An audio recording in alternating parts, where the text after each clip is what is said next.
அங்கே ஒரு பெரியவர் வர்றார், வந்து அந்த பையன்கிட்ட கேட்குறாரு, எப்படிப்பா இப்படி ஒரு முரட்டு காலை சீறிட்டு நின்றுட்டு இருந்தது, எப்படி அந்த காளையை அடக்கின அப்படின்னு கேட்டதுக்கு அந்த பையன் சொல்கிறான், ஐயா எனக்கு அந்த காளையை பார்த்தா கோபமாக இருந்த மாதிரிலாம் எனக்கு தெரியல, அந்த காலை பசியோடு இருந்த மாதிரி இருந்தது, அதனால தான் அந்த புல்லுக்கட்டை காமிச்சவொடனே ஓகே நமக்கு தேவையானது கிடச்சிருச்சு அப்படின்னோடனே அந்த புல்லுக்கட்டை சாப்பிட்டுட்டு நம்மளோட அப்படியே ஜாலியாக வாக்கிங் வந்துருச்சு அப்படின்னு சொன்னான்.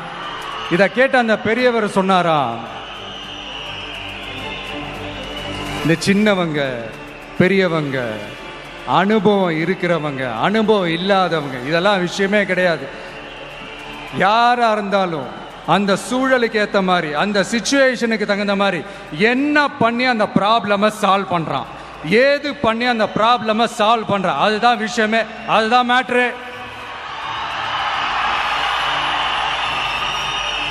ஸோ நீ சூப்பர்ப்பா, என்ன ப்ராப்ளம் வந்தாலும் நீ சால்வ் பண்ணிடுவ அப்படின்னு முதுகில் தட்டி கொடுத்துட்டு அந்த பெரியவர் போறார்.